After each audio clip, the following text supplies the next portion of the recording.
Welcome to Skip the Queue, a podcast for people working in or working with visitor attractions. I'm your host, Kelly Molson. Each episode, I speak with industry experts from the attractions world. In today's episode, I speak with Bill and Deb Jordan, owners of Pensthorpe. Bill and Deb share the heartwarming highs and lows of creating this multi-award winning tourist attraction. Have a listen in to find out what part Bill Oddie played in it all. If you like what you hear, subscribe on iTunes, Spotify and all the usual channels by searching Skip the Queue. Bill and Deb, thank you so much for coming on the podcast today. It's absolutely lovely to see you both. We're going to start off with a few small icebreaker questions just to get us warmed up. So we're going to talk a little bit about cereal today. It's going to be part of the conversation. I want to know, what has been the worst food that you've both ever eaten? Oh my word. I think school food kind of didn't exactly do much for us. School dinners. One of my flatmates once complained that I had a tin of meatballs in the fridge that was open. So now I realise that, many moons ago, I did used to eat badly in London. So. All right, tins of cold meatballs in the fridge. To be fair, I quite like cold beans straight out of the tin, so I'll probably go for the cold meatballs actually. Yeah. I might be all right with that. Let's go for your unpopular opinions. An unpopular opinion, I get very wound up about spin, I really do go off on one. It could be about anything where people actually say, so they pick up on something like children using mobile phones, and that therefore, they will say that their business prevents that, and it's all to do with the fact that X, Y, Z.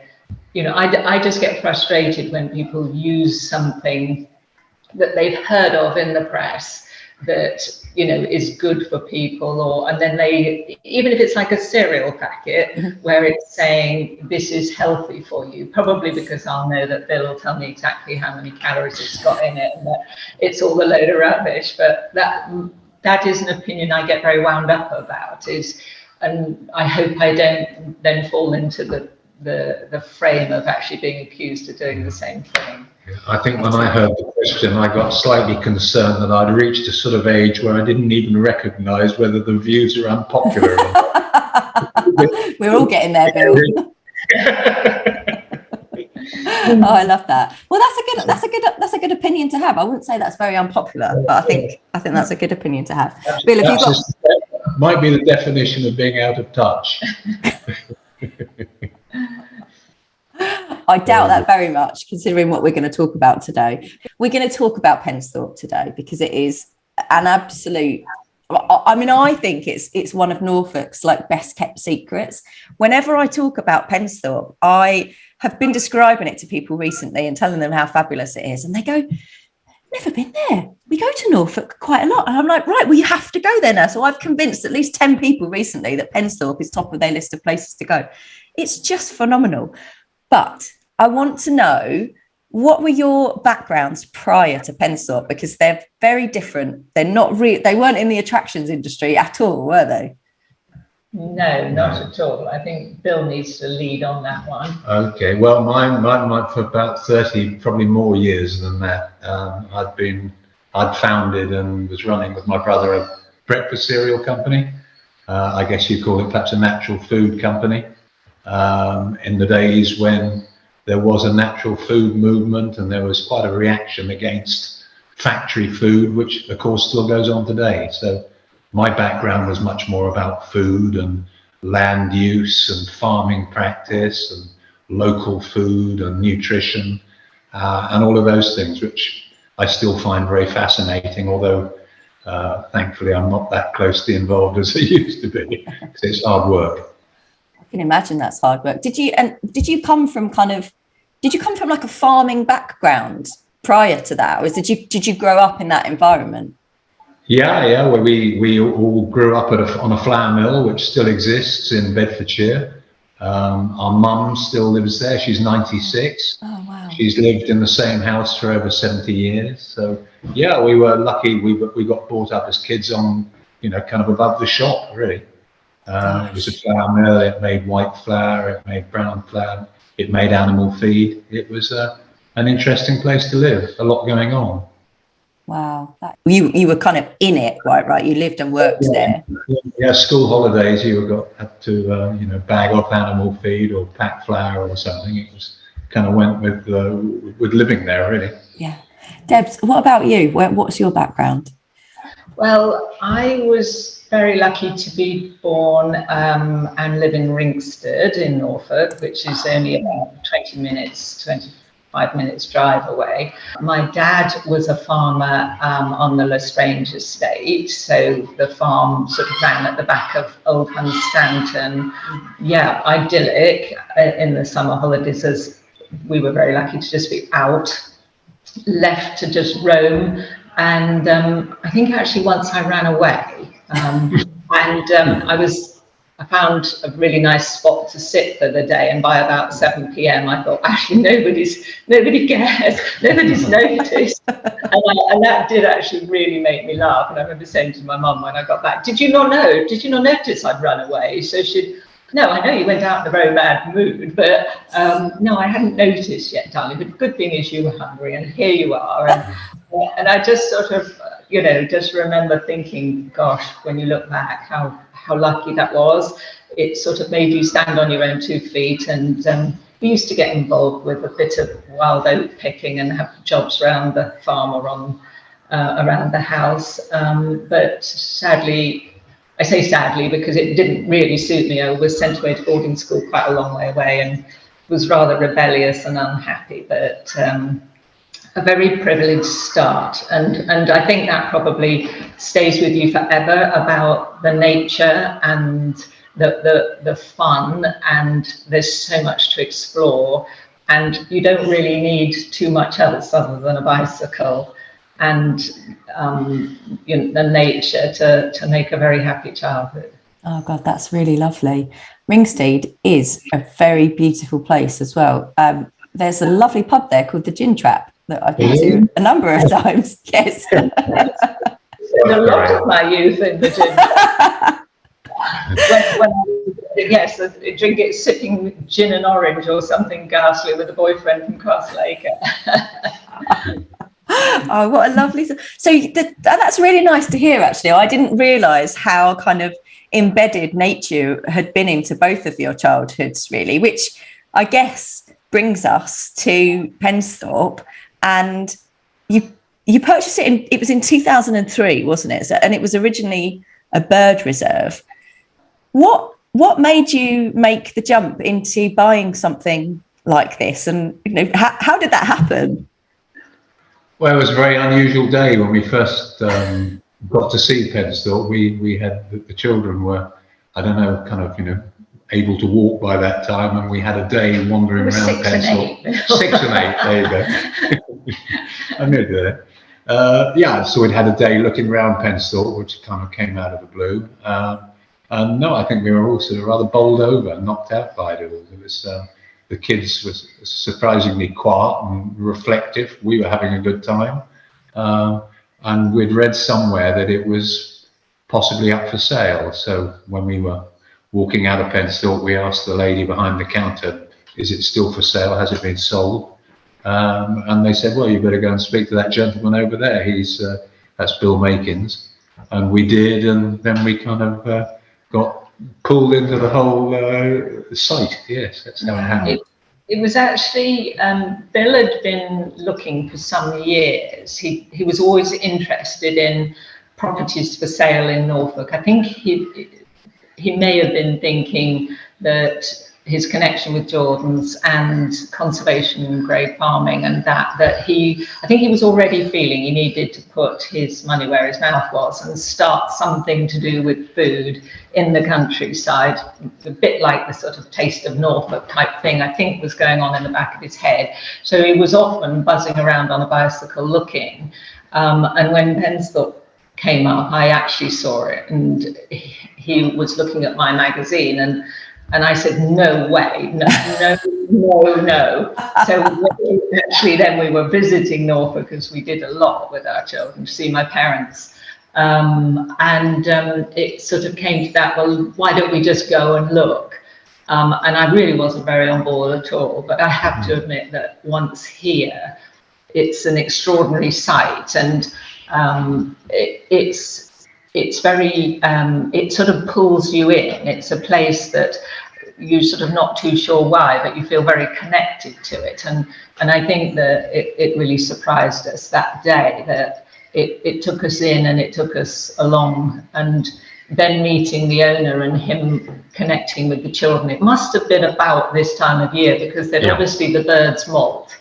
And there was a lot of feathers that the children had just spent the whole time looking for feathers, putting them in a bag. And we had to sort of say to the owner, look, we haven't been plucking your birds, this whole collection is, and he was then explaining to us the molt, and how at this time of the year, everything, all the ducks and geese lose their feathers and can't fly. So they're all on the ground, and it's extraordinary at the moment how we've got hundreds of greylags and geese all sitting, waiting for that time where the feathers have grown through and they can then take off again. But it was just that he then had some peacock feathers and said, look, here, kids, take these home. And he knew my dad, so he was saying that he had known my dad before he died. And so there was a sort of immediate connection there. And then I think he could see that Bill was very interested. And then he suggested, before we left, because we'd asked about it being up for sale, he told us that it had fallen through, and he suggested that Bill meet somebody called Tim Nevard that lived that was working in Cambridge and was working locally, and that sort of rather started the ball rolling. Yeah. Yes, I think another sort of link had been the fact that with Jordan's, I mean, amongst other things, we'd done quite a lot of work on the supply chain for the cereals. So we were working by then with quite a lot of farmers who are quite conservation minded, and were putting habitats onto their farm for increasing wildlife, and doing all of those sort of things, which of course was being done at Pensthorpe. So it was an aspect of what we'd been used to in the food industry, and it was being done very well here at Pensthorpe. So yeah, that's kind of how it fitted in as well. What a wonderful story. What a wonderful story that you went to visit and then ended up buying the place. I love that. Well, it's a bit of a shock. It wasn't kind of on the cards, that's for sure. No, I think there's funny things as you sort of look back, and at the time, I think we could see, the beauty of the place, the fact that you thought, oh my goodness, fancy bringing up a family here and getting connected to all this and the bird life and everything else. I think what probably happened, which was in hindsight wasn't so good, was that this connection with somebody that was a very good salesperson on behalf of filmmakers, who was saying, I'll bring my family from Brisbane in Australia because they ran the Mareeba wetland out there, so I can run this for you. So we actually spent a lot of time working with Tim prior to buying it and hearing how he was going to bring his wife and do the total daily running of the place, and that it would be Deb, you can get involved in in the hub, and bringing in craftspeople and local produce and local gift, and Bill can get involved in the farm when we see him, because you were still at Jordan's then. And it wasn't, so we signed on the dotted line on December 2002, and in about 4 weeks later, we had a phone call from Tim Nevard saying, I'm really sorry, but my boys are older than I thought. They're very at home in Queensland, or Queensland. Queensland. And Gwyneth doesn't feel that it's actually something she could do at the minute, but I will be very supportive and I will come and be helpful. So that was a big shock. And so we put the house up for sale, and pretty well moved during Jan, Feb, March 2003. I think within about 10 weeks, poor Deb had to move the children from one school to another, make sure we got some housing, try and sell the housing we're in Bedfordshire. So it was a bit of a traumatic time. Oh my goodness. Amusingly, our children, they're big now, they remind us every now and then of what we put them through, and shouldn't we be guilty? So, wow. We have to take it on the chin every time they raise it. I bet. I mean, that's incredible, isn't it? So suddenly you've gone from, oh, okay, well, we're going to do this, but we've got someone that will manage it for us, to that's it. They're not coming and you're in it. This is your deal. You've got to do it. So Bill, were you still juggling Jordans at the same time? So you had, yes, you had both responsibilities. Yeah, Jordans were still going full ball. Yeah. So how did you manage that? Well, the usual thing. I handed it over to the lady on my left here. Of course. We've done most of it since then. Wow, Deb, that was not what you were expecting at all. And then suddenly you've had to completely change your life, move your children, move them to school, move home, and now you are managing a bird reserve. We really, we were very naive, and it was a struggle. I think, I think we're both quite resilient, and there really wasn't much that could be done other than let's just crack on, and there's just try and keep really focused and learn from all the people that were already here. Mm-hmm. And Tim was definitely in the mix, but I hadn't realised that it would mean moving that quickly or looking for somebody to manage. It was pretty full on to suddenly find yourself as the person. They had an amazing book in the shop which was all the garden, and it was wildlife of the waterfowl of the world. And I remember putting it under my bed and got some binoculars and looked out at the lake every morning to see what was on there, to identify what we'd got. And then, it was such a small team. There was just, 4 ladies in the shop that ran 7 days. 2 of them did, and we had about two wardens, or, on the farm, Banty and Paul. And, it was just a very small team, and and they were really helpful, and they explained what I was meant to be doing, what happened, and then Tim came and went, and we and it grew. We didn't really have much of a plan, I don't suppose. Bill kept saying to me all along, whenever I said, look, this, we need a 5 or a 10-year plan, or, we just it evolved. We worked with the team, and we started to move slightly more towards trying to, we realized our kids kids all get nature. You don't have to explain it to them, it's just ingrained in them. So we realized we hadn't got any young members, that everybody was older and more bird related. We really upset 1 or 2 of them who wrote in. We had a woman that would offer to become a volunteer here, and she was a fabulous lady, and she'd actually been GM at the Wildfowl and Wetlands Trust. And she said, look, Deb, it's really important. We need to get more of a younger generation here. And so what we're going to do is we're going to do play. She said, I worked at Wildfowl and Wetlands Trust, and they did Welly Boot Land. And I'll eat my hat if it doesn't work. And Bill said, I'll eat my hat if it does work. So we had to park Bill. Luckily, because Bill went home every Monday night, we'd work on it quietly, Veronica, I and Mark, as to how we were going to get around Bill. But by actually investing in an outdoor play area that was as though it was in the wood, as though it was a nature trail. We encouraged people to bring their kids, so that they, that by getting them further out into the park, they could learn more about nature. But actually, sometimes I think it's the parents that you have to encourage to come to a nature reserve, because they sort of think, what am I going to do with the kids? And the kids actually get it and love it. So and one or two of the members that sort of said, I'm sorry, but we're now dropping out. We think that you're making a big mistake.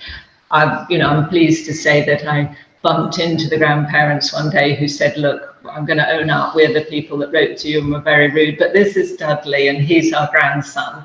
And we can't get enough enjoyment and make enough lovely memories with Dudley. So we forgive you. Yeah. So that's so nice. Yeah. So we found, quite a lot of the heavy duty birders, might have started a bit nervously when they saw children's play and different things happening.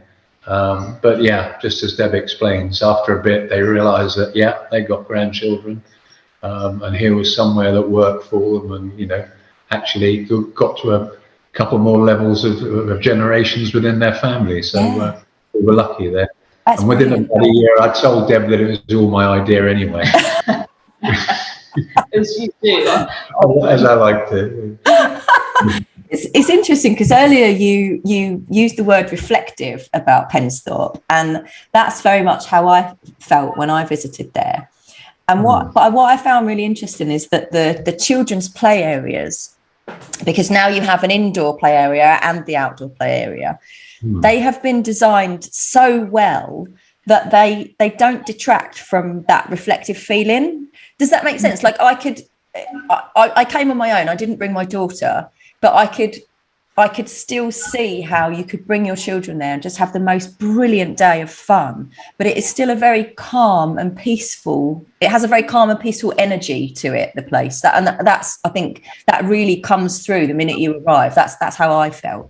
Yeah. I think what when we tried to look at the site, which is really unique because it's got so many different habitats, and we sort of said to ourselves, so how can we best use this? And I think what we've tried to do is, just like the play, which looks very natural, we've tried to continue the journey.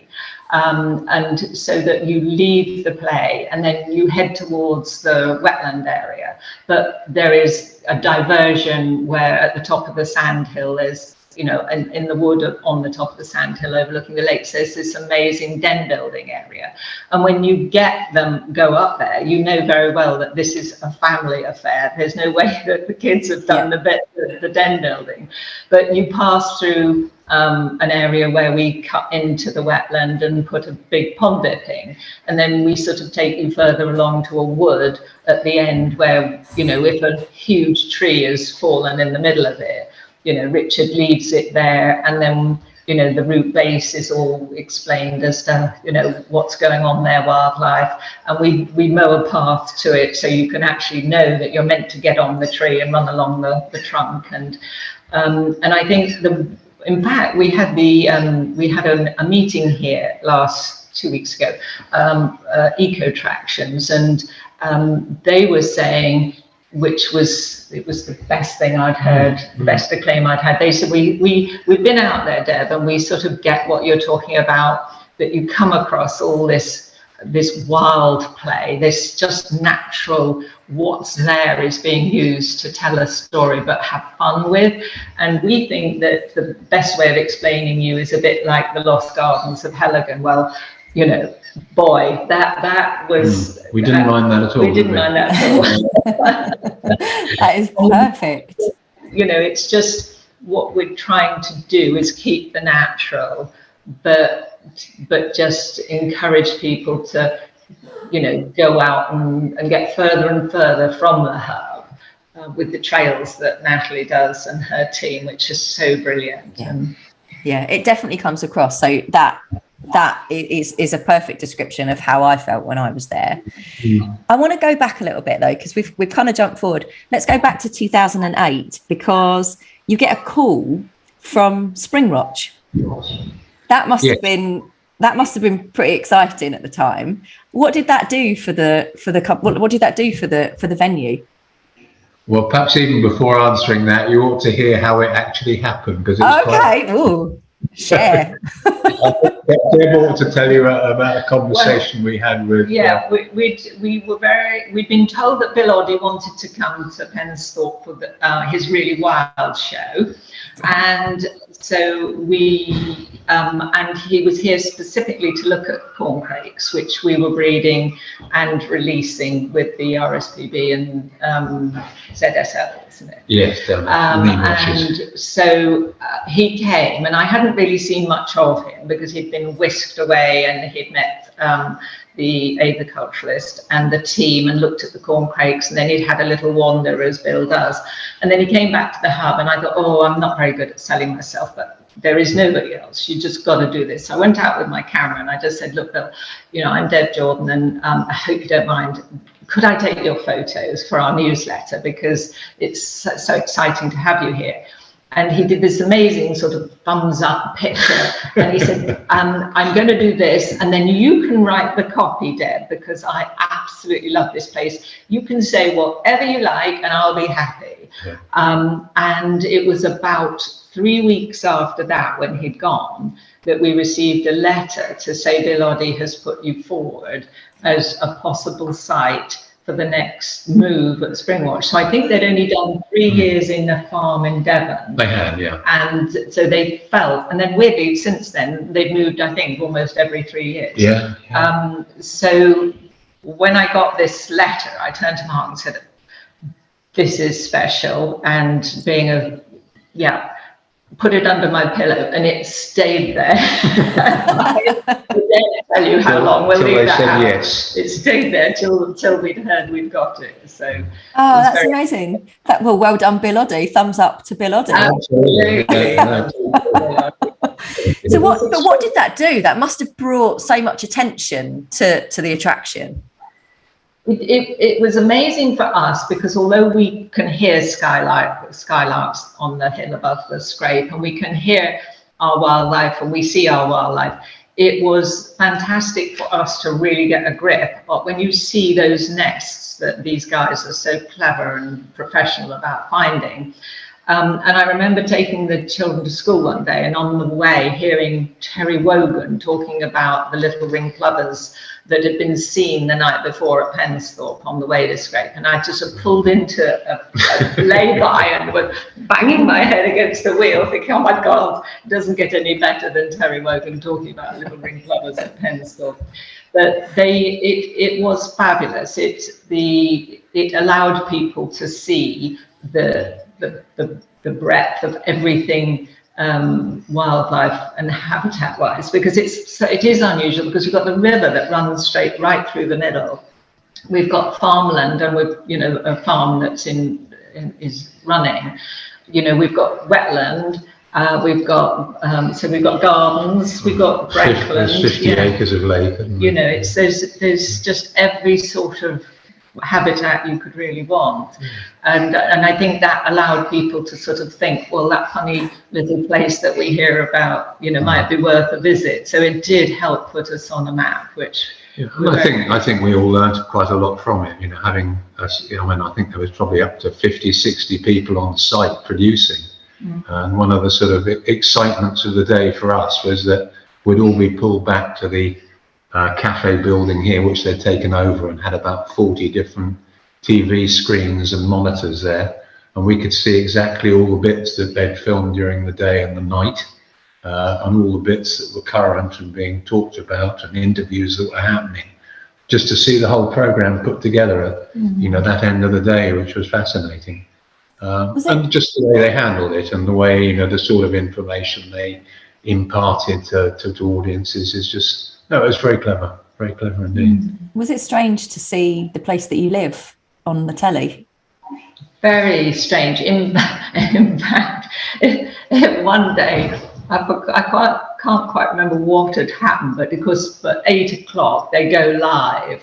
And I think it was something like a muntjac in my garden that was upsetting me. So I ran, as I usually do, got my saucepans and banged my saucepans, and suddenly thought, oh no, and somebody said the next day, what was that noise? We had to sort of cover up. But to tuck into the television, knowing, some nights we'd creep down and hide, and or be allowed quite close. But to have those people, to have Kate Humble here, Bill Oddie, and then Bill Oddie swapped with Chris Packham, so to have Chris here for a couple of years, and it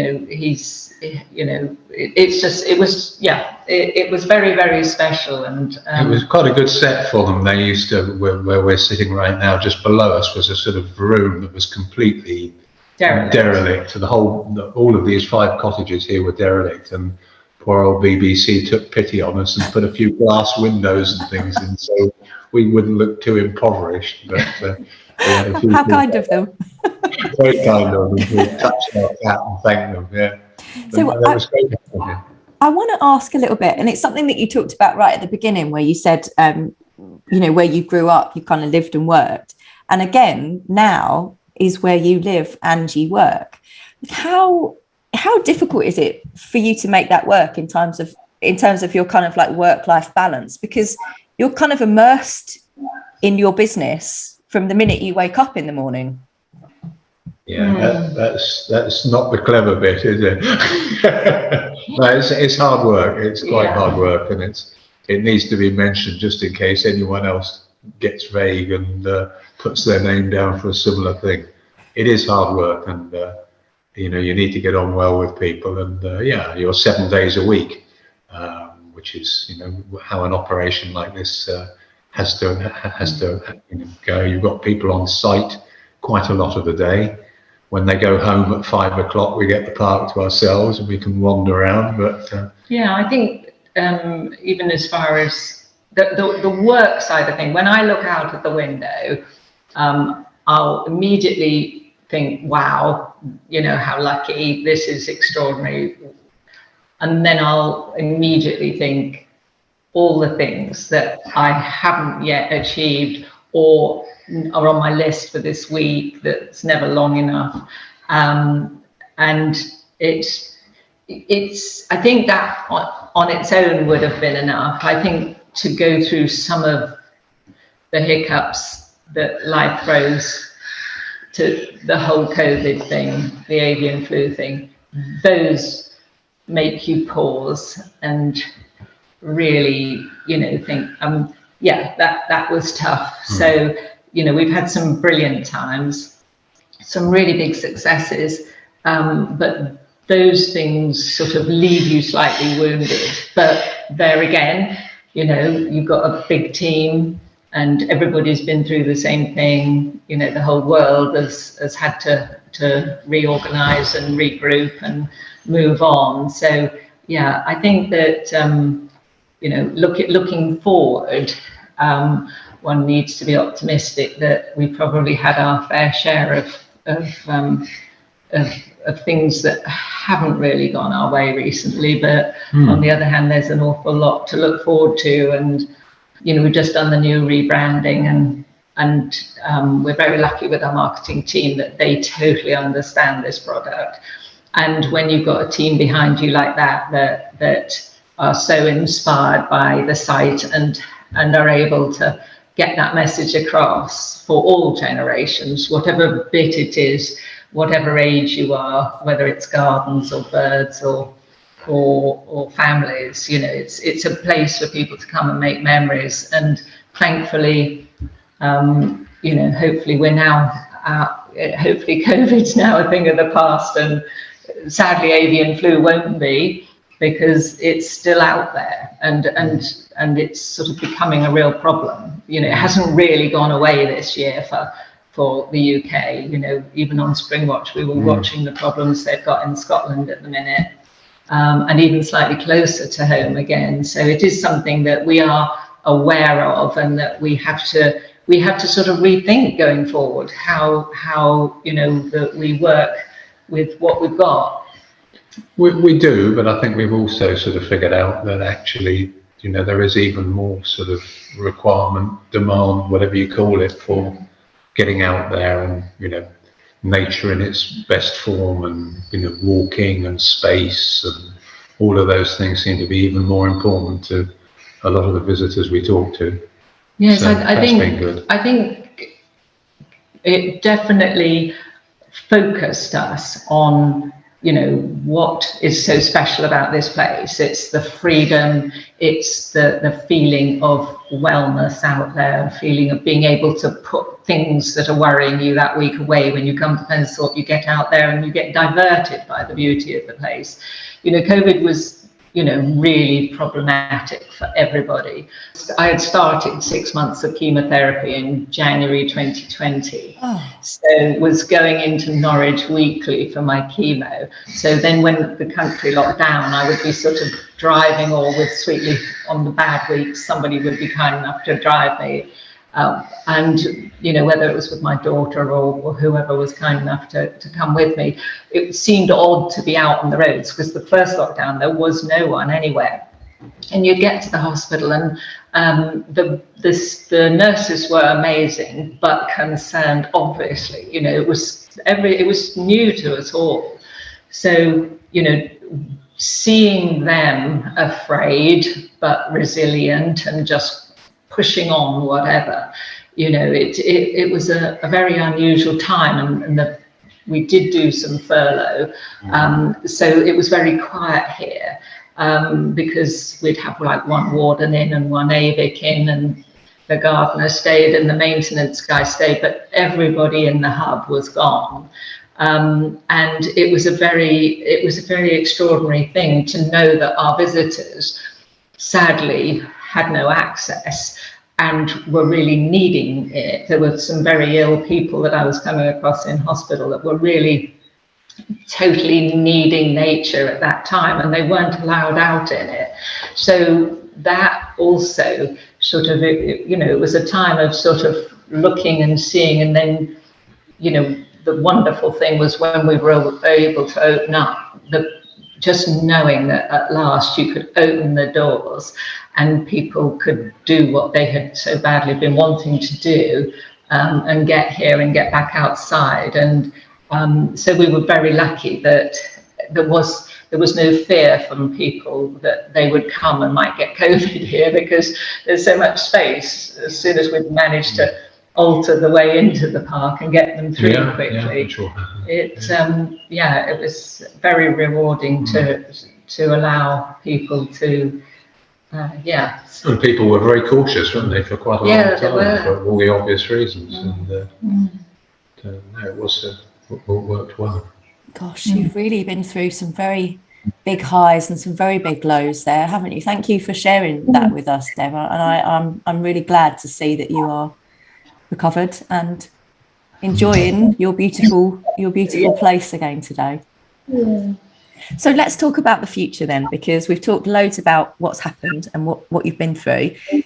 The venue has just won some really phenomenal awards, and I have to mention, so you were winners of the Large Visitor Attraction of the Year and winners of the Marketing Campaign of the Year at the East of England Tourism Awards. But you just won a bronze at a very large attractions award, a very large tourism award, didn't you? Yes, we did. We were absolutely thrilled. Yes, we couldn't quite believe that. Because we'd achieved winner of the Easts, then I think they put all the winners of the East and maybe others as well. The other regions. All the other regions. So you get put into a pot, and then the whole thing starts again, and somebody from the nationally one then comes out and looks. So you don't know when they're going to come or when they've been.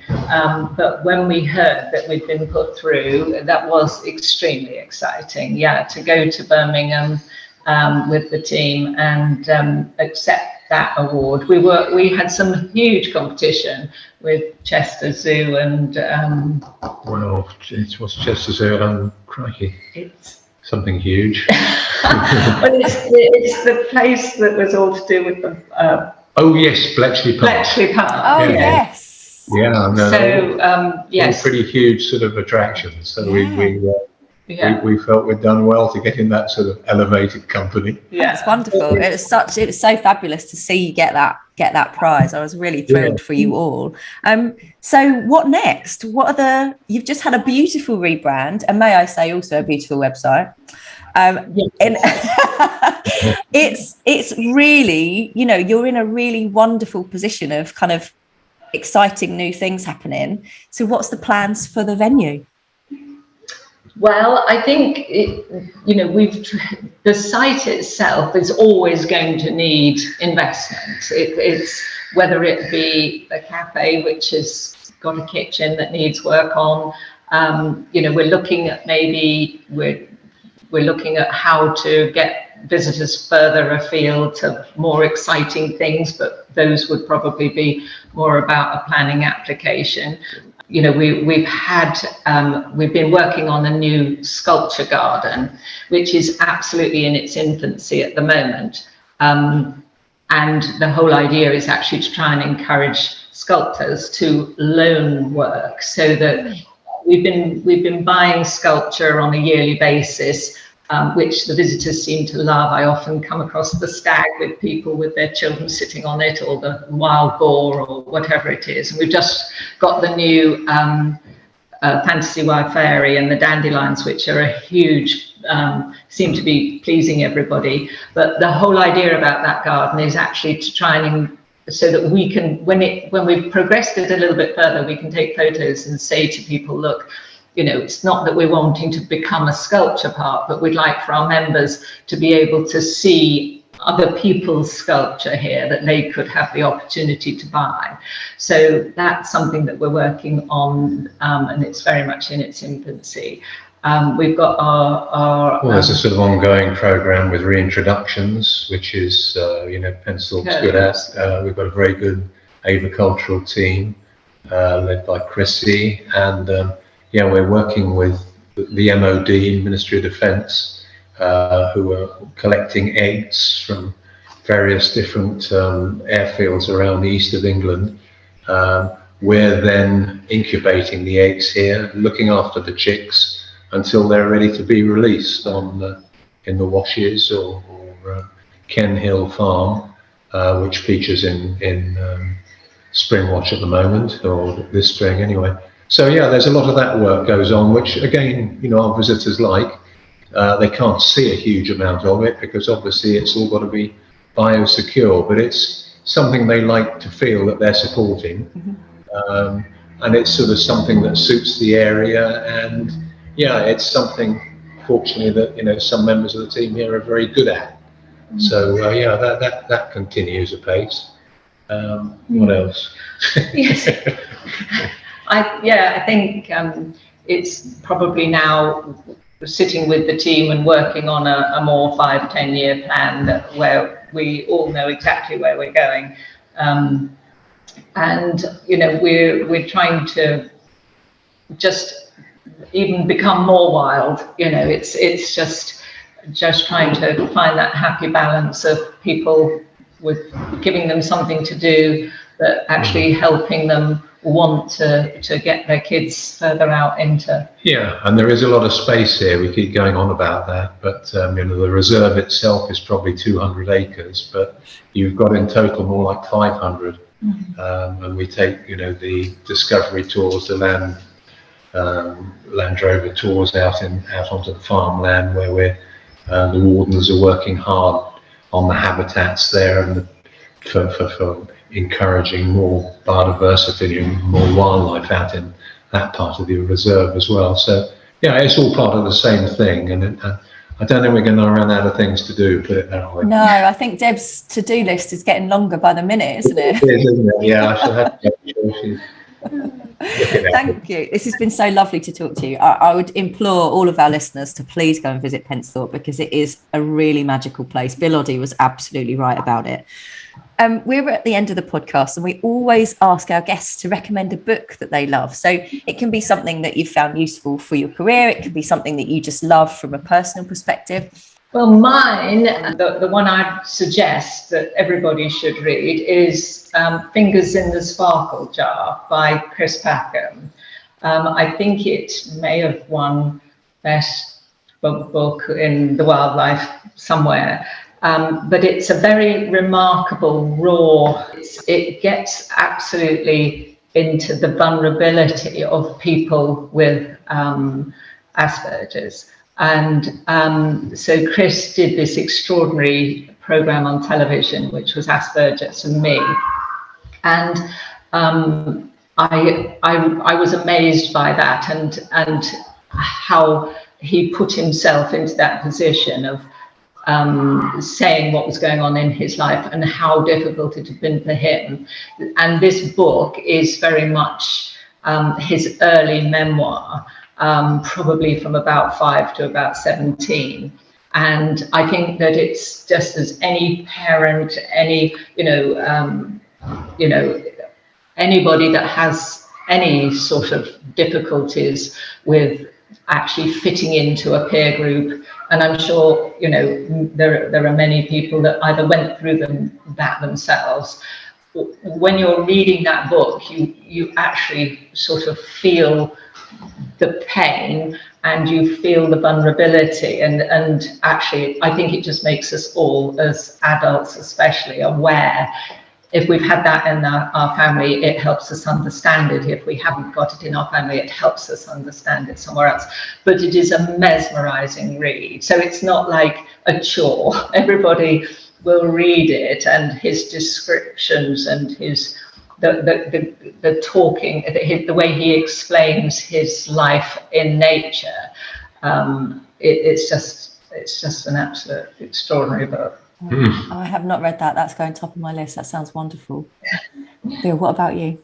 Well, we've just had a week away, which was rather nice. I read Citopia by Carolyn Steele, which is a fascinating book, and it's talks about the way that we haven't been valuing food. We should be doing more on a local scale. The regenerational farming thing comes into it, and of course Jake Fiennes and Holcomb are all involved. Yes. And that's very much a Northfolk thing as well. So no, I thought it was just a brilliant book, and again, we shouldn't be just talking about buying the cheapest food, although for some it's necessary, but we should be looking at the importance of food in the civilization rather than just what we can get away with, and then factory farming and intensive farming, it's got to change. Yeah. So that's my book. Very topical book. Thank you both. As ever, listeners, if you would like to win those books, if you head over to our Twitter account and you retweet this episode announcement with the words, "I want Bill and Deb's books," then you will be in with a chance of winning a copy of them. Thank you both so much today. It's been such a pleasure to talk to you. I know that you've got a really exciting summer coming up. There's loads going on at Pensthorpe, and I'm looking forward to coming back and bringing my daughter over to see the place as well. So I'll see you then. Yeah, fantastic. Okay. Thank you very much. Thank you very much. Thanks for listening to Skip the Queue. If you've enjoyed this podcast, please leave us a 5-star review. It really helps others find us. And remember to follow us on Twitter for your chance to win the books that have been mentioned. Skip the Queue is brought to you by Rubber Cheese, a digital agency that builds remarkable systems and websites for attractions that helps them increase their visitor numbers. You can find show notes and transcriptions from this episode and more over on our website, rubbercheese.com/podcast.